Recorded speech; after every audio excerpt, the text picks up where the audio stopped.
Bien amigos, sean ustedes bienvenidos a una nueva edición de Cultura Perú. En esta oportunidad contamos con la presencia de un joven y talentoso ciudadano moqueguano, quien tiene alguna producción literaria y tiene muchas cosas que contarnos en torno al tema literario propiamente, en tema cultural, en términos muy generales.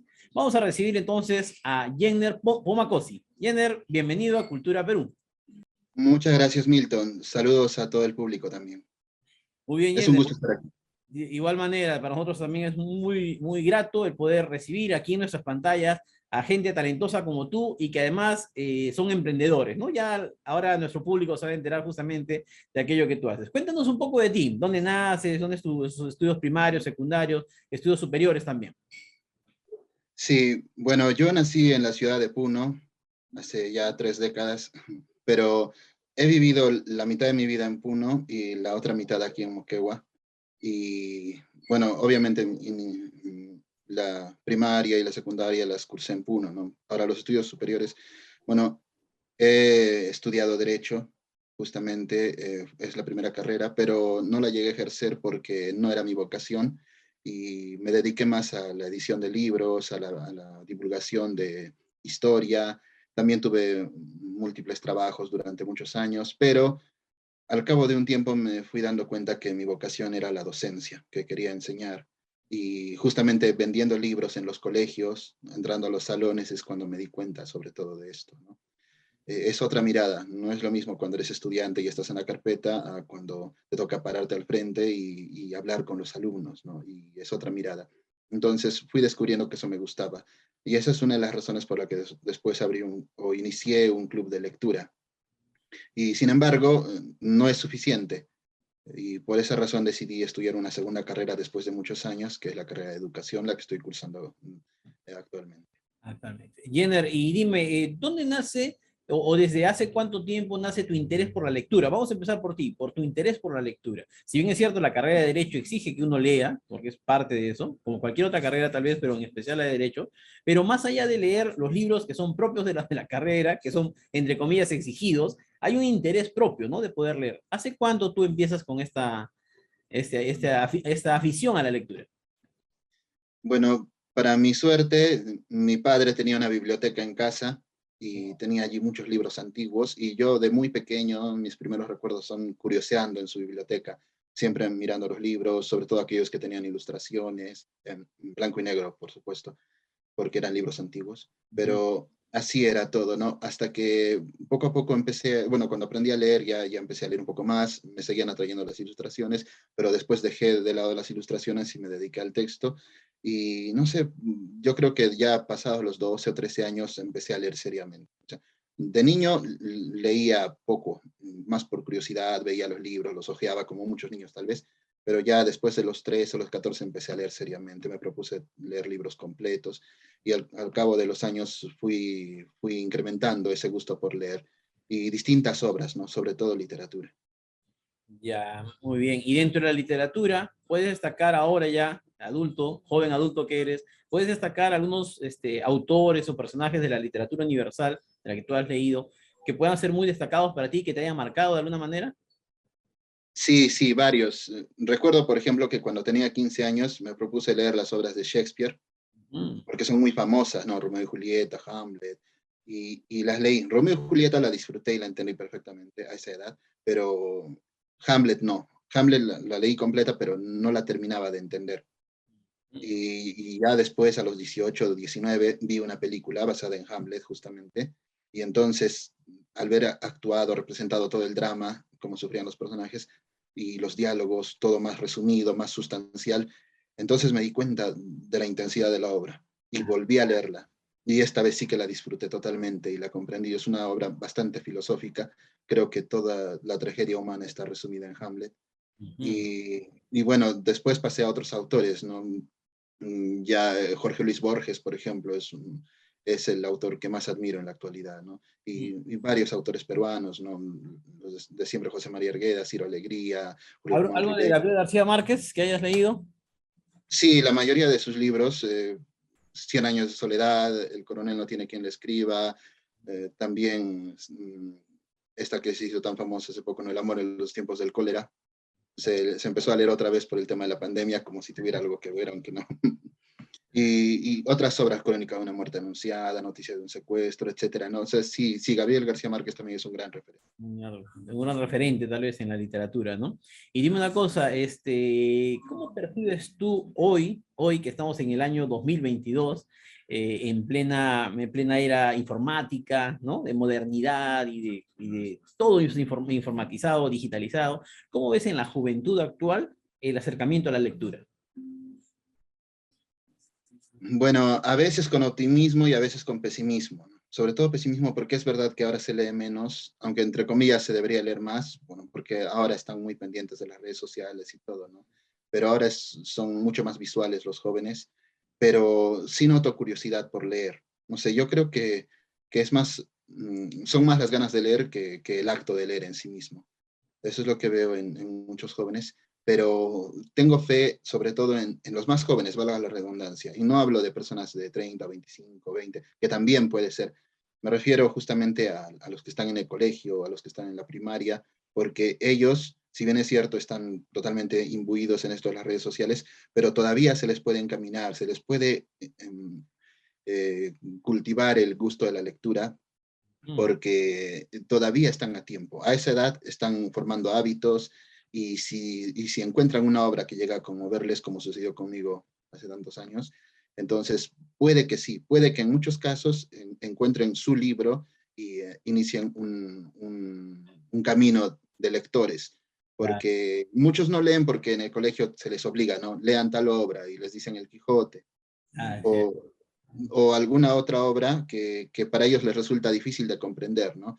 Y sin embargo, si por allí encuentran un libro un poco más accesible para ellos, entonces sí, ese es el objetivo y es una de las razones por las que yo estoy estudiando educación ahora, justamente. Excelente.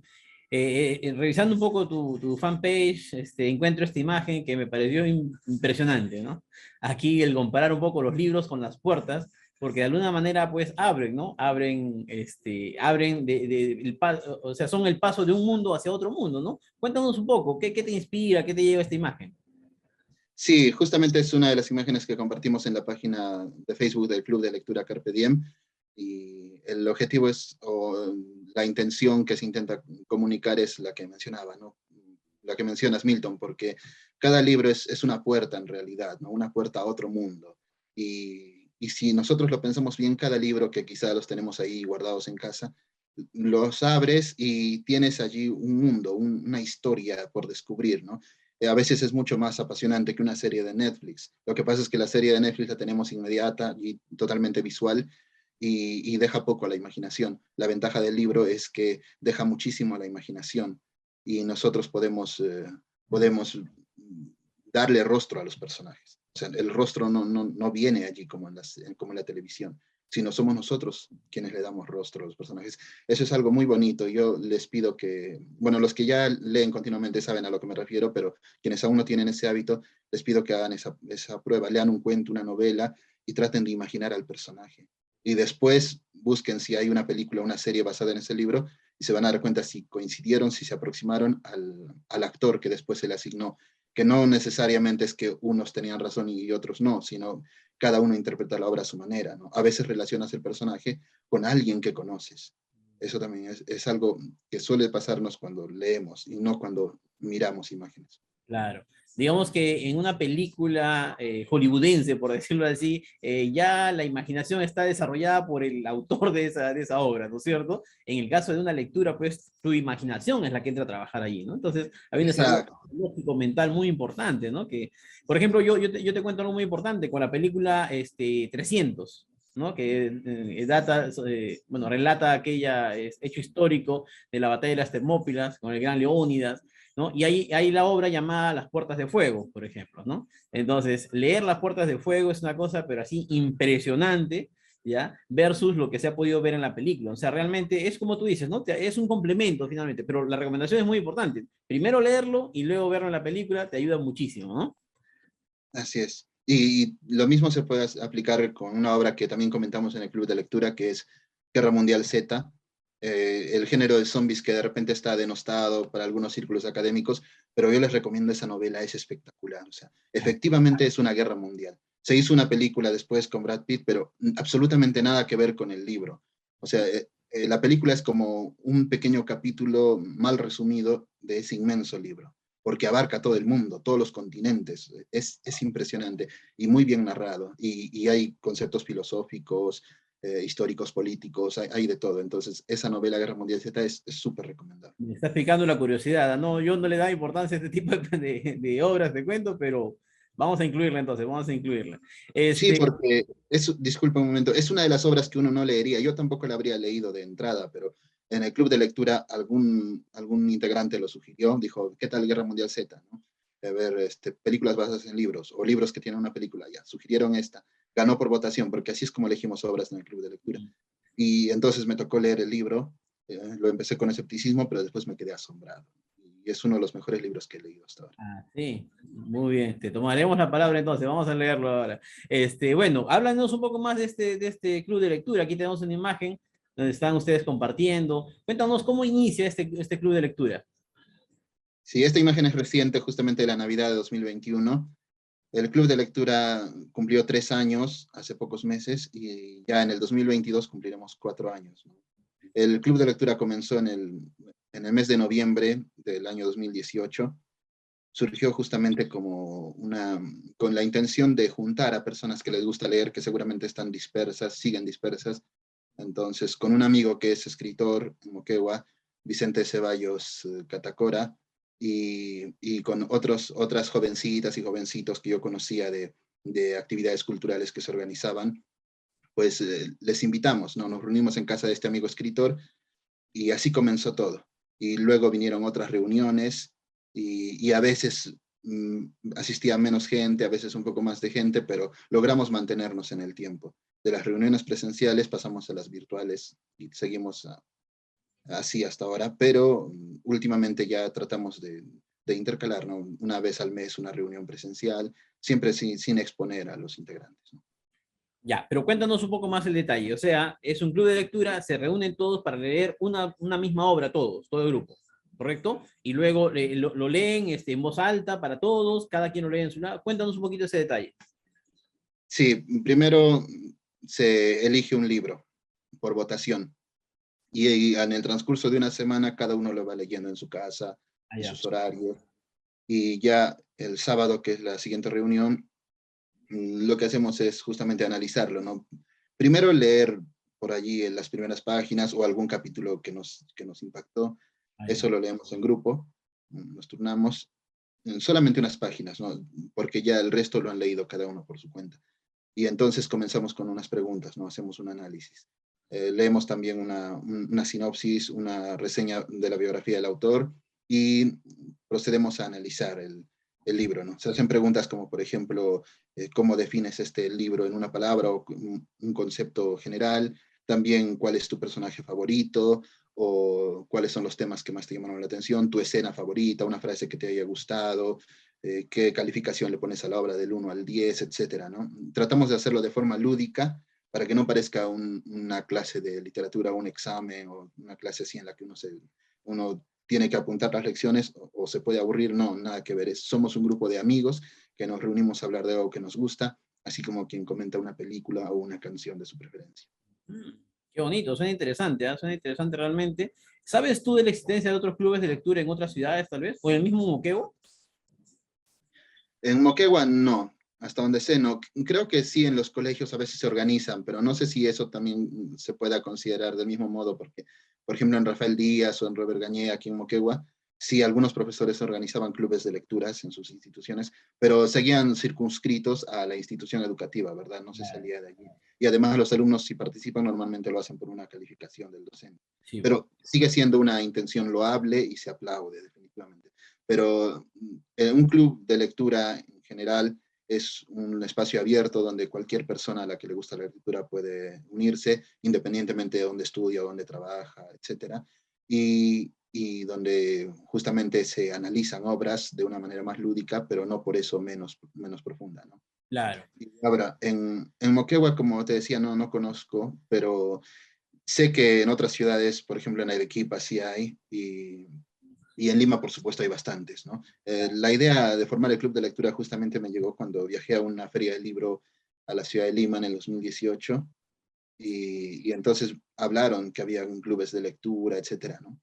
Me gustó mucho. Lamentablemente no me pude quedar mucho tiempo en Lima, ya tenía que regresar a Moquegua, y entonces dije, ¿y por qué no formar un club de lectura aquí en Moquegua, no? Yo no Claro. tenía ni idea de cómo se forma un club de lectura, pero empecé a averiguar, a informarme, a instruirme, y ya con ensayo y error a lo largo de los meses y de estos años hemos ido puliendo imperfecciones y tratando de... Bueno, y aquí estamos viendo la portada de un poemario, ¿no? De tu creación, Es mejor arder. Cuéntanos un poco, ¿qué contiene este poemario? Ah, sí, este poemario contiene 27 poemas que en realidad son sonetos que yo escribí entre los años 2011 y 2015. Y los 27, en realidad había escrito muchos más sonetos, pero seleccioné algunos, ¿no? Tiene algún significado especial porque el título Es mejor arder viene de la carta de suicidio del cantante Kurt Cobain, que él decía, es mejor arder que apagarse lentamente, ¿no? Así escribía en su carta final y se suicidó, ¿no? Se disparó. Y esa carta a mí me conmovió, escribí un poema basado en esa carta justamente, y de allí tomo el título, Es mejor arder. Pero ¿por qué? No es gratuita esta alusión, sino que Kurt Cobain se suicidó cuando tenía 27 años, por eso se le considera parte de la generación de los 27, o mejor dicho, el club de los 27, que son un grupo de cantantes de rock que murieron a esa edad, ¿no? Ah, Ya mira. sea por suicidio, por sobredosis de drogadicción o por un accidente, etcétera, ¿no? Y son varios, ¿no? Janis Joplin, Jimi Hendrix, Jim Morrison, entre otros cantantes que fallecieron a los 27 años, ¿no? Y yo tenía 27 años cuando se publicó este poemario. Entonces, justamente por esa razón decidí asignarle ese título, ¿no? Alusión a alguien que falleció a los 27 años. Obviamente yo no fallecí, ni mucho menos soy un cantante de rock como ellos, pero de alguna forma yo sentía un poco esa pasión de la que hablaba Kurt Cobain en su carta de suicidio, y es por eso que decidí dedicarle el poema y el título de poemario, porque yo tenía esa edad, simplemente por eso. Y cuéntame un poco, dentro de tus producciones y dentro de tu fanpage también encontraba que te refieres mucho a los cuentos de hadas, ¿no? ¿Por qué? O sea, uno podría preguntarse hoy en día, cuando queremos cada vez que los jóvenes, los niños y adolescentes jóvenes complementen más o comprometan también con la realidad que vivimos, ¿por qué introducirles cuentos de hadas cuando de repente es como que los saca un mundo? Cuéntanos esa percepción que tienes al respecto. Sí, esto también es gracias al Club de Lectura. Llevamos ya casi 4 años, como decía, bueno, 3 años y algunos meses, y esto es porque tiene etapas, ¿no? En algún momento, como mencionaba hace rato, Guerra Mundial Z, ya pasamos al género de fantástico y de acción, y luego por allí, al cabo de un tiempo, se eligió otra obra y es un género totalmente distinto. Y así hemos pasado de literatura fantástica, literatura peruana, nacional y clásica, y también a otros géneros. Y ya en los últimos meses, por votación en el Club de Lectura, se eligieron cuentos de hadas, los cuentos de Charles Perrault, por ejemplo, Mm. cuentos clásicos. Y entonces yo me di a la tarea de averiguar un poco más, pero lo tuve fácil en este caso porque yo hace muchos años tuve ocasión de leer el libro de Charles Perrault, Los cuentos de Mamá Oca, es una obra muy famosa, ¿no? Donde están cuentos clásicos como Caperucita Roja, La Bella Durmiente, El Gato con Botas, Barba Azul, La Cenicienta, entre otros. Pero en la versión clásica de la literatura oral francesa, es decir, no la versión de Disney, no las versiones de los libros para niños que se pueden comprar ahora, ¿no?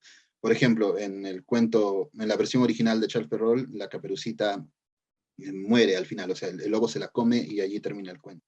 Ah, mira. Y en el caso de la Bella Durmiente, no termina con que llega el príncipe y ella despierta. No hay ningún beso, por ejemplo. O sea, simplemente él llega, ella despierta porque se cumplen los 100 años y después la historia continúa en casa del príncipe, cuando la suegra, cuando la reina quiere matar a la Bella Durmiente y a sus hijos. O sea, es una historia terrible, porque los cuentos clásicos son así, tienen mucho drama, mucha acción, entre comillas, ¿no? Con un lenguaje asequible para los jovencitos, para los niños, pero también entretenidos y con una doble lectura, una lectura más inocente para los niños y otra que los adultos también pueden entender, ¿no? Entonces son cuentos que no aburren a nadie y sobre todo porque pertenecen a la narración oral, Claro. a la tradición oral es lo más correcto, ¿no? La tradición oral porque se iban contando de generación en generación a lo largo de muchos siglos y eso es lo que unía a las madres con sus hijos, ¿no? Y eran historias que pretendían enseñar lecciones a los niños, es decir, prevenirles de muchos peligros. Y es por eso que estas historias no tenían el simple afán de entretener, aunque también entretenían, sino sobre todo de prevenir, de advertir de peligros, ¿no? Caperucita Roja, por ejemplo, enseña el peligro de confiar en extraños, en desconocidos, en el lobo en el bosque, ¿no? Porque ella comete errores, le da demasiada información a un desconocido, le dice que su abuela está enferma, que vive del otro lado del bosque, que la va a buscar. Entonces, el lobo juega con ventaja. Si ella no le diera tanta información, entonces esa es la lección que uno aprende, ¿no? Es lo que dice Charles Perrault al final de su libro. Él dice que Caperucita justamente paga las consecuencias por haber confiado en un lobo, ¿no? En esos lobos ladinos. Y así con todos los cuentos, ¿no? En cada cuento se explora un tema distinto, una advertencia, una lección para el niño. Por eso suelen ser cuentos crudos, cuentos crueles, no las versiones dulcificadas de la actualidad, sino que la intención era que el niño sea consciente de ciertos peligros, porque nosotros podemos tener a los niños en una burbuja, ¿no? Que no vean cosas feas, que no se asusten, que no se traumen, pero la realidad está allí, la realidad no desaparece y en cualquier momento se pueden encontrar con personas malas y tienen que estar prevenidos. De eso se trata. Ujú. Y esa era la finalidad de los cuentos clásicos y es algo que debemos rescatar ahora. O sea, realmente, como tú lo dices, los cuentos clásicos tienen una gran enseñanza detrás, muy importante, ¿no? Y también entretenimiento. Pero desafortunadamente a nuestros medios han llegado solamente la parte del entretenimiento, nada más, ¿no? Es más, como yo te decía, yo soy un estudiante de filosofía y e instructor también del mismo, y nosotros analizamos, por ejemplo, Caperucita Roja como esa parte en la cual la mamá le indica a la niña que vaya por un camino, ¿no es cierto? Y no por el otro. ¿No? ¿Y qué hace Caperucita? Se va por el camino incorrecto, por decirlo así, ¿no? Entonces, no lo relacionamos esto, encontramos un simbolismo aquí de que así nos pasa en la vida cotidiana también, ¿no? A muchos de nosotros nos dicen que vayamos por tal camino, pero a veces por el ímpetu juvenil, por las ganas de experimentar, ¿no? De hacer aventura, vamos por un camino que no es el que nos han recomendado, ¿no? Entonces empezamos a hacer otras cosas. Y empiezan a aparecer las tentaciones. En este caso, el lobo estaría representando las tentaciones en la vida, porque la vida se nos presentan muchas tentaciones, ¿no? Hay gente que se aparece las tentaciones como el dinero, por ejemplo, las drogas por otro lado, ¿no? Los vicios, en fin, ¿cuántas tentaciones aparecen? Como que el lobo representaría un poco eso y que en algún momento puede ser uno devorado pues por ese lobo, ¿no? Por esas tentaciones finalmente. Entonces sí, es muy cierto lo que tú dices, hay mucho simbolismo encerrado en todo ello y qué interesante sería que nuestros profesores también puedan introducir esa parte, ¿no? Para hacer más rico, ¿no? Esa narración del cuento, ¿no? Y sea una cosa mucho más amplia, más completa, ¿no? De verdad me parece fabuloso estar conversando contigo, Jenner, de esos temas. Son muy pocas personas con las cuales uno se permite hacer ese tipo de conversaciones. Y bueno, yo creo que definitivamente no, será la primera, pero no va a ser la última. Creo que vamos a tener que seguir conversando más adelante. Pero antes de eso, quiero que me cuentes un poquito acerca de un concurso de cuentos que tú ganaste también estando en la Católica, en Arequipa, ¿sí? Cuéntanos un poco de ello. Aquí tenemos una imagen. Sí, no, en la San Agustín. En la San Agustín, perdón. Claro, claro, sí. Sí, es un cuento que yo escribí que se llama Náufragos. La idea se me ocurrió hace unos años, el argumento, y ahora que me enteré que esto era un concurso solo para estudiantes de la UNSA, entonces aproveché y les mandé el cuento, ¿no? Y Mm. afortunadamente ganó, quedó en tercer lugar, y, y yo creo que con eso ya me doy por satisfecho, ¿no? Claro que quién no aspira al primer lugar, ¿no? Eso es cierto, ¿no? Pero al fin y al cabo, lo importante es que el jurado consideró que el cuento merecía estar entre los ganadores y con eso me doy por bien servido. Yo sé que el cuento es, bueno, no puedo decir que es muy bueno, no puedo decir que es bueno quizá, pero a mí me gusta. Yo creo que con eso me siento satisfecho. Yo he escrito muchos cuentos en estos años, tengo varios cuentos y hace tiempo que quiero publicar un libro de cuentos, pero no lo hago porque muchos de esos cuentos no me terminan de convencer. O sea, no, siento que no, les falta algo, que no terminan de cuajar y va a ser un desperdicio de papel, ¿no? Algo así me pasaba con el poemario. Yo recuerdo que si no fuera por un amigo escritor, Giovanni Barletti, quizá no lo hubiera publicado, o lo hubiera publicado mucho después, porque es él el que me dijo, ya Jenner, déjate de cosas, publica tu poemario, porque él veía que ya tenía varios, ¿no? Varios Claro. poemas.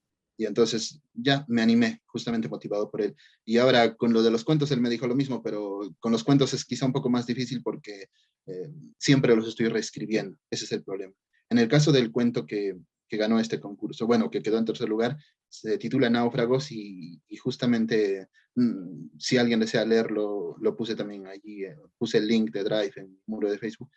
Básicamente la historia es de dos náufragos, ¿no? Una mujer y un hombre que llegan a una isla deshabitada y tienen que sobrevivir. Y cada uno no sabe de la existencia del otro hasta que empiezan a hallar pistas y empiezan a sospechar, ¿no? Se buscan sin saberlo. Y la cuestión del cuento es si se encuentran, si se van a encontrar o no. Y eso se revela al final. Ujú. Ah, qué bonito. No, de hecho ahora lo bajo para poder leerlo. Pero hablando de cuentos, has hecho también una organización que está promoviendo algunos eventos que tienen que ver con cuentos. Háblanos un poquito de ello. Sí, es la Asociación Cultural Nuevos Paradigmas, que formé justamente con una amiga que se llama Lizeth García, Lizeth Natalie García, y también con Frankie Flores, que él también participa con la editorial Baluarte y con la Fundación Baluarte. Y ya desde el año 2019 empezamos a organizar el concurso de cuentos Valle de Historias para las 3 provincias, ¿no?, de la región Moquegua.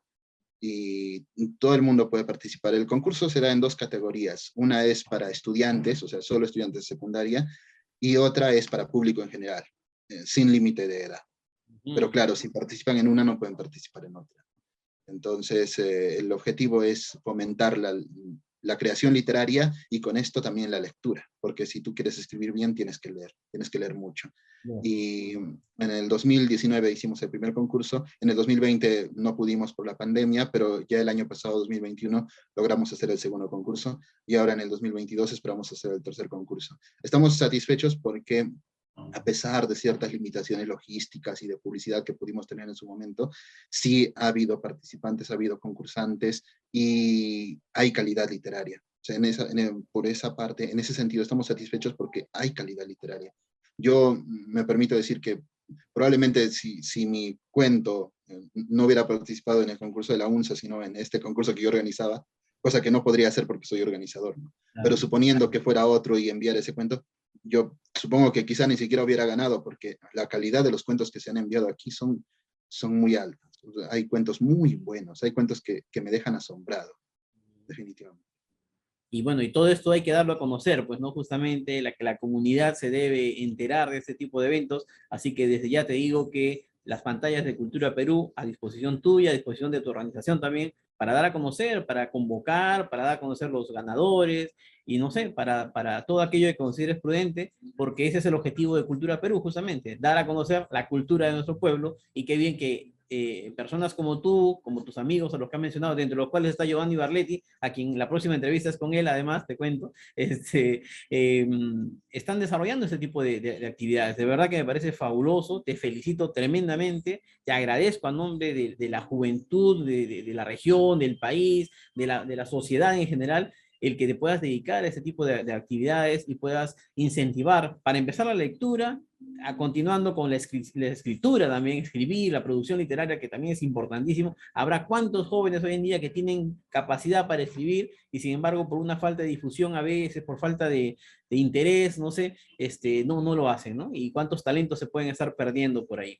Jenner, nuevamente, muchas gracias. Ya estamos llegando a la finalización de esta entrevista. Ya te repito, vamos a tener otras oportunidades más adelante. Y ahora me gustaría que tus últimas palabras puedas estar dirigido a los padres de familia que de alguna manera pudieran aprovechar tiempos como los que vivimos todavía de pandemia, todavía estamos en pandemia, todavía hay tiempo en casa, para que de alguna manera pudieran incentivar en los niños, desde muy pequeños, el tema de la lectura, ¿no? Y de alguna manera ir sacando el aparatito, alguien le decía el aparatito infernal, por referirse al celular, y vayan quitándole de una mano el celular y puedan entrar el libro pues a sus manos, ¿no? Me gustaría que tus últimas palabras puedan ser en ese sentido y ya que sean también tus palabras de despedida de esta entrevista. Sí, muchas gracias. Lo que yo les diría es a los padres, en primer lugar, que si tienen hijos pequeños, en este caso, niños que están aprendiendo a leer, que recuperen ese bonito hábito de leerles cuentos antes de dormir. Porque justamente ahora, analizando los cuentos clásicos, yo leía el libro de un autor llamado Bruno Bettelheim, y el libro se titula Psicoanálisis de los cuentos de hadas, es muy bueno, y recomendaba eso también. Decía que la lectura de los cuentos es importante porque une a padres e hijos. Es decir, que si un padre o una madre les lee cuentos a los hijos, está formando una unión, un vínculo emocional con ellos, ¿no? Durante unos minutos retira el celular, como acabas de decir, y se abren a la imaginación. Y lo que es mejor, empiezan a hacer preguntas, y los niños entienden la historia de una manera distinta a la de los padres, ¿no? Porque no tienen las experiencias previas del padre, y a lo mejor pueden tener una mirada más, por un lado más inocente, pero por otro lado más pura, o sea, otra interpretación, y pueden aprender juntos, ¿no? Y recomendaba eso. Y si el hijo se duerme mientras escucha el cuento del padre, eso también es, o de la madre, eso es muy bueno porque significa que el hijo confía y que se siente a gusto, ¿no? O sea, léanles un cuento hasta que duerman, y de esa forma no solo estarán desarrollando su imaginación, fortaleciendo un nexo emocional, sino que también estarán poniendo las semillas para que ese niño en el futuro, cuando ya sepa leer, adquiera el hábito de la lectura, ¿no? Y va a llevar bonitos recuerdos de eso. O sea, nunca lo va a olvidar. El libro que les comento, Psicoanálisis de los cuentos de hadas, también lo menciona. Un hijo un niño que se queda dormido mientras su padre le lee cuentos, no lo va a olvidar nunca, ya de mayor, de viejo, digámoslo así, siempre va a recordar, mi padre, mi madre me leía cuentos, qué bonitos tiempos, ¿no? Entonces, es algo que no se va a producir con otras experiencias, ¿no? O sea, si van a pasear al parque, eso puede parecer muy cotidiano, claro, puede generar bonitos recuerdos, pero al cabo de muchos años, siempre uno siente más nostalgia cuando recuerda esas lecturas de sus padres, ¿no? Además que mejora su vocabulario, mejora su expresión, mejora muchas cosas, ¿no? De verdad. Bien, nuevamente, Jenner, muchísimas gracias y estaremos comunicados para una próxima oportunidad. Permiso. Muchas gracias. Amigos, continuamos con nuestro programa. Adelante.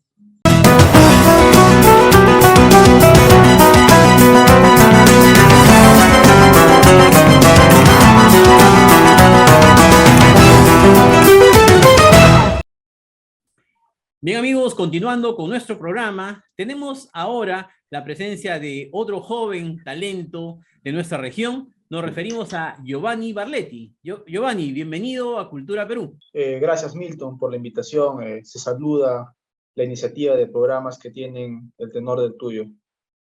Bien, Giovanni, y para que aquellos que aún no te conocen, coméntanos un poco, ¿dónde naciste? Vemos que tu apellido parece de descendencia italiana, ¿no? Pero cuéntanos un poco de ti, tus orígenes y tus estudios también primarios, secundarios y superiores. Bueno, yo por una casualidad geográfica nací en el Callao, ¿no? Donde mis padres se conocieron. Sin embargo, toda mi vida se ha desarrollado en Moquegua. Desde muy niño, por cuestiones laborales, mi papá se desempeñó aquí en Moquegua y estudié en el Colegio Juan 23.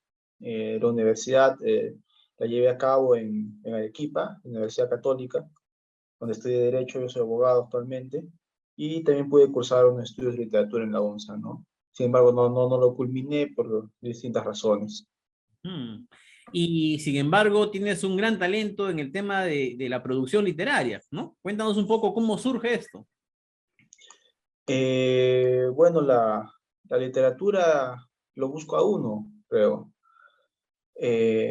Si uno se ha dado cuenta, ¿no? En un determinado momento a mí siempre me ha llamado la atención la lectura, ¿no? Más que un escritor, yo soy un lector, ¿no? No imagino la vida sin la lectura. Y un día estaba cuando era adolescente, tan embelesado con la lectura, que dije, ¿por qué no escribir cosas que a mí me gustaría leerlas, ¿no? Y así empezó como ejercicios, poco a poco, hasta que fui conociendo otras personas que también les gustaba la literatura.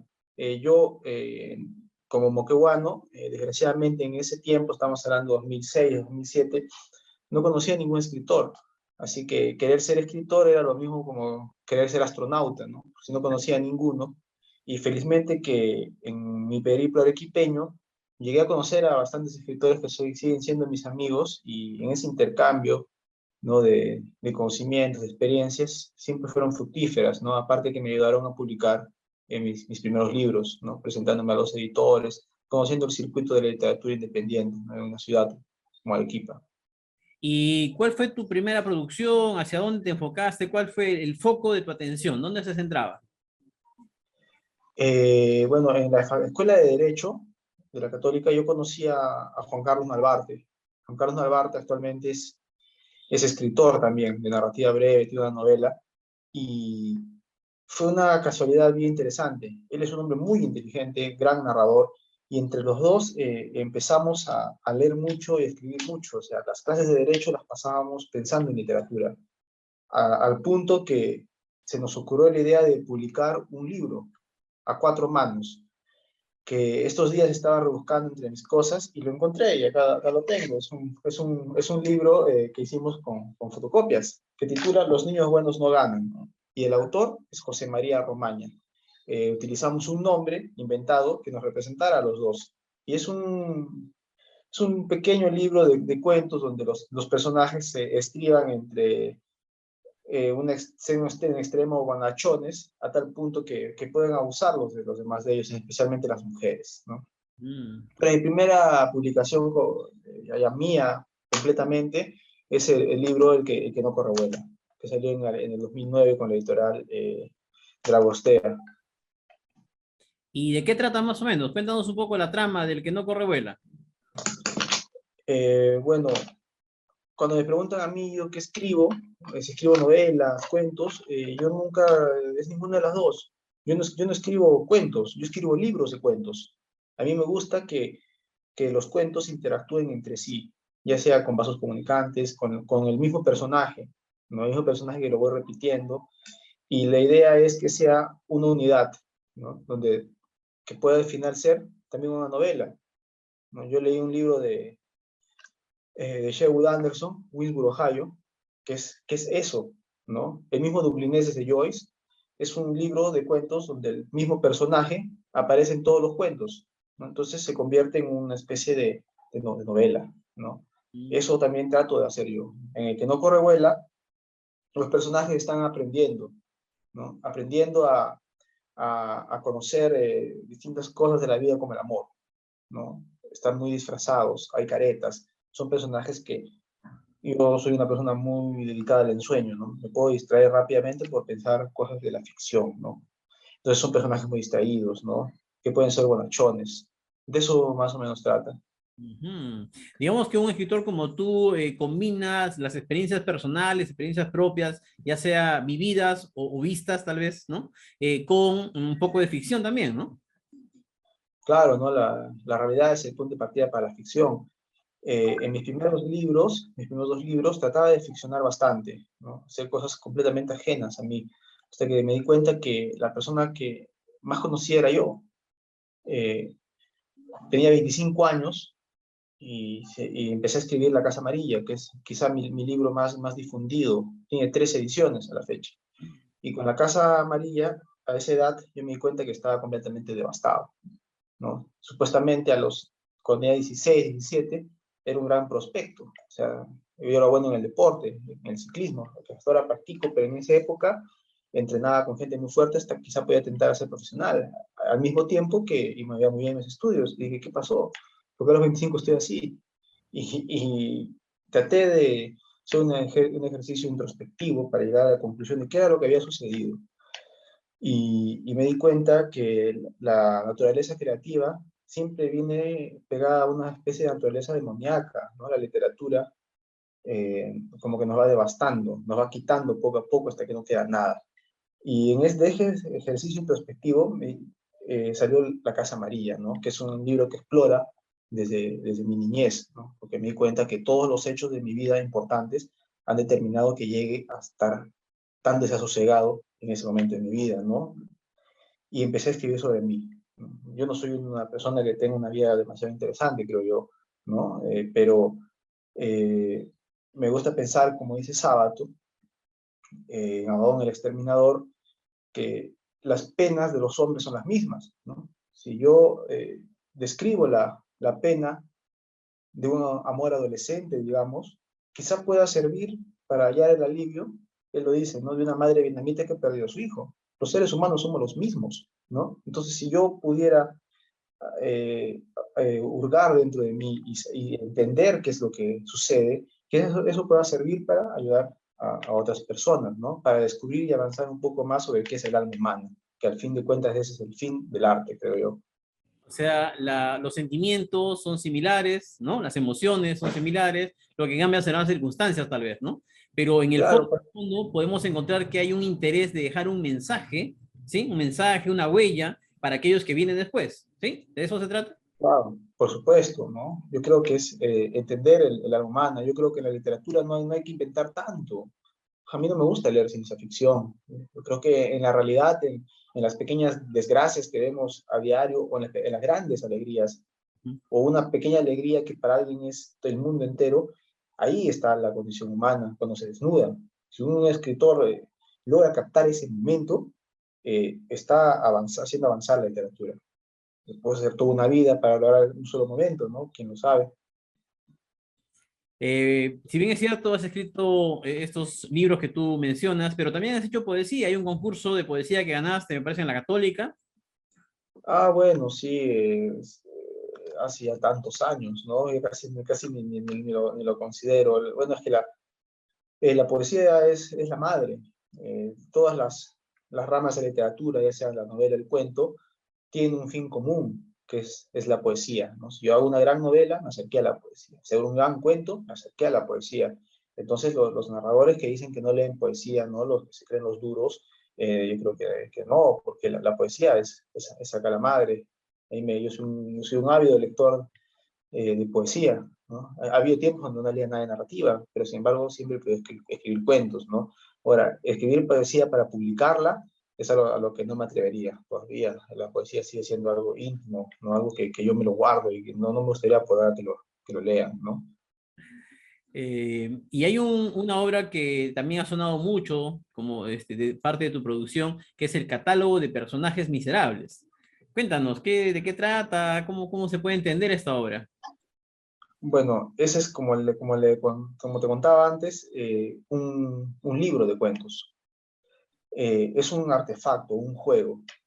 La estructura del libro está dividido en dos partes, y en la primera parte yo en primera persona expongo a ciertos personajes, y en la segunda parte cada personaje tiene su voz. Entonces esto se trata de enlazar el personaje de la primera parte con la del segundo, como Ya. encontrarlos. Es un juego. Ujú. ¿Y de qué trata? Yo en el 2014, 2015, luego de publicar La Casa Amarilla, que había sido para mí, digamos, al extremo de ser doloroso escribir eso, me sentía hastiado de literatura. Ya justo había terminado mi carrera de Derecho y esperando los interminables trámites burocráticos para sacar mi título, me Ya. di cuenta que no tenía nada que hacer, ¿no? Por primera vez en mi vida no tenía nada que hacer y era realmente desesperante. Porque siempre uno está acostumbrado al trajín de la vida diaria, ¿no? A hacer algo. Yo tenía como afrontar un par de meses en la nada absoluta y me di cuenta que mis vecinos hacían lo mismo, ¿ya? Y no hacían nada. Y para mí fue algo bastante sorprendente. Dije que si yo no puedo ir así un par de meses, ¿cómo ellos llevan así toda la vida?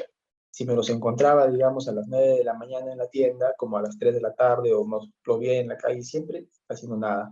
Entonces yo entendí que en ese aburrimiento, en esa bulia, es la miseria, ¿no? Yo me sentía miserable. Entonces empecé a hacer un catálogo, ¿no? Ponía, ¿no? Por ejemplo, Fernando. Eh, lo vi a tal hora haciendo tal cosa, ¿no? Fernando hace esto. Y trataba de entenderlo, trataba de acercarme a ellos, en una especie de ejercicio voyerista, ¿no? Para tratar de entender en sus vidas cómo viven así, hallar el alivio para la mía propia, ¿no? De cómo pueden vivir sin hacer nada. Entonces, por eso es un catálogo de personajes miserables, ¿no? Y descubrí cosas sorprendentes en esa observación a ellos, que ahí están, bueno, en el libro, ¿no?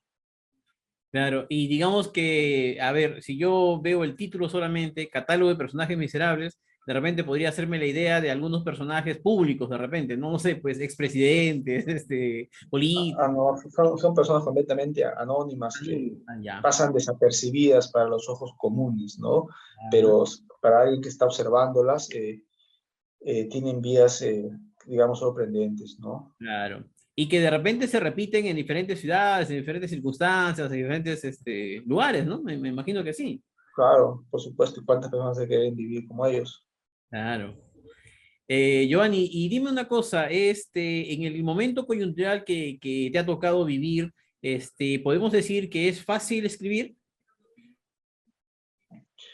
Bueno, no, yo no creo que sea fácil, ¿no?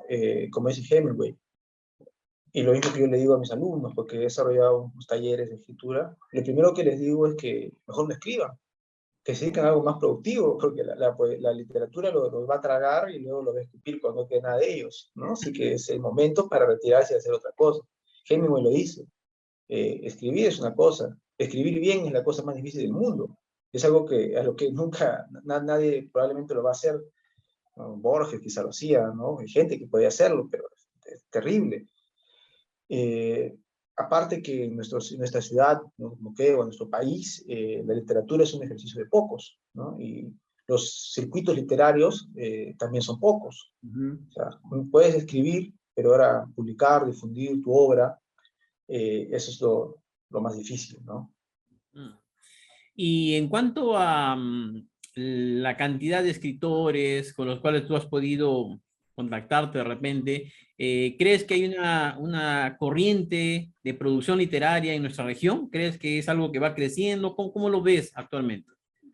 Sí, felizmente a través del Ministerio de Cultura, yo he tenido contacto con muchos escritores.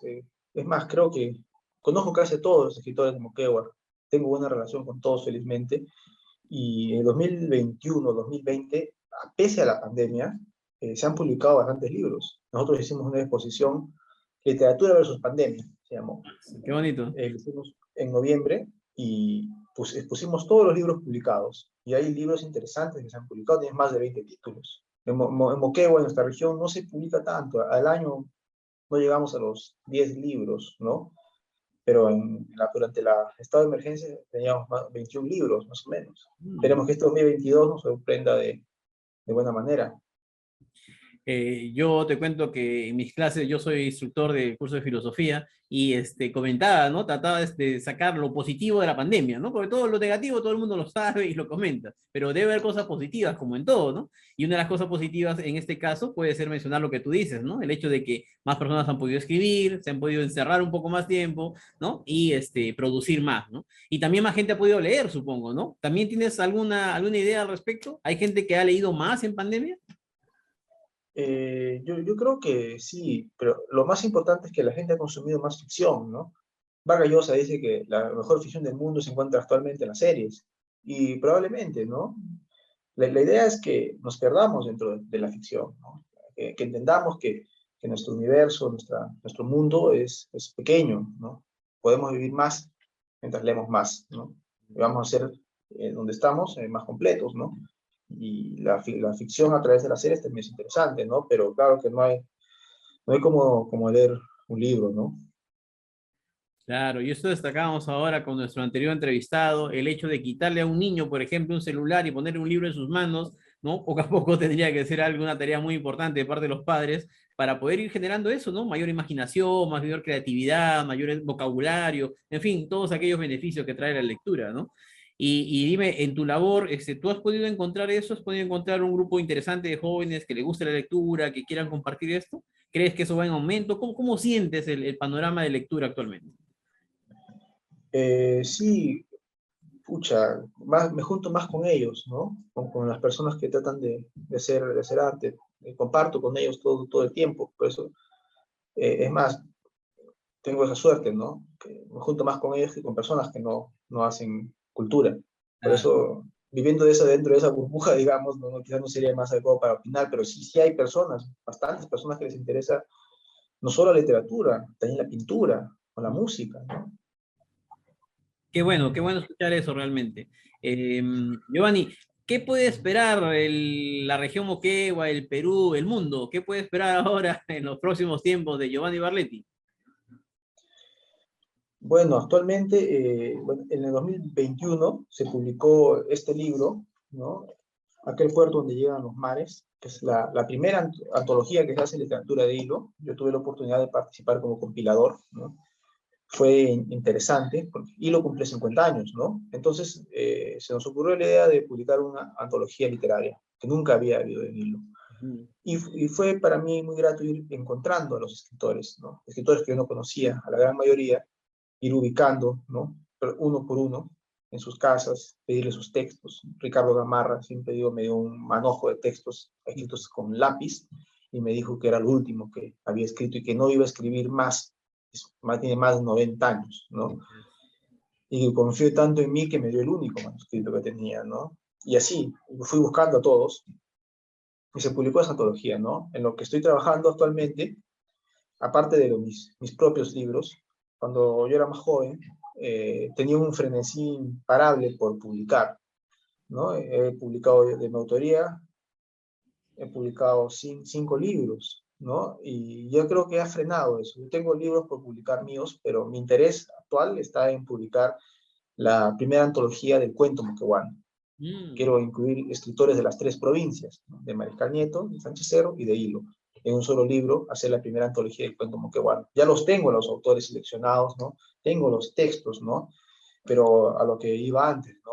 Hoy en día publicar es un poco más complicado, así que estoy buscando apoyo de diversas instituciones, ¿no? Y a ver quién se interesa por el libro, pero ese libro estoy seguro que sale este año, ¿no? Espero que al mismo tiempo salga una novela que yo escribí, La Dama del Rayo, que está en manos de Frankie Flores Apaza, editorial Baluarte, a la fecha, en edición.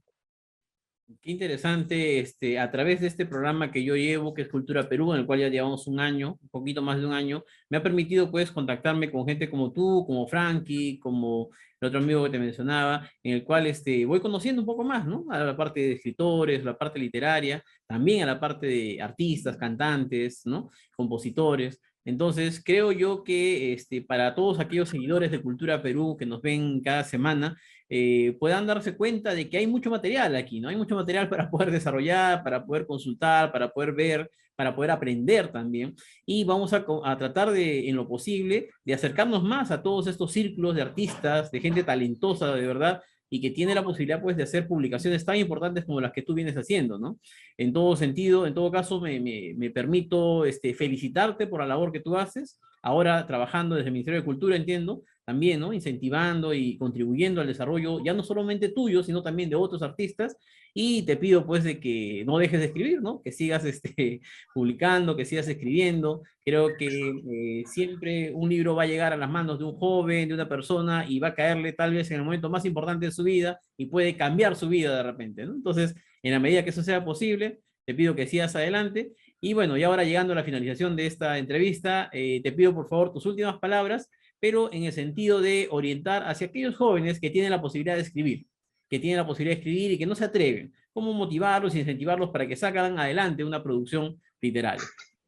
Bueno, la recomendación es que lean más, ¿no?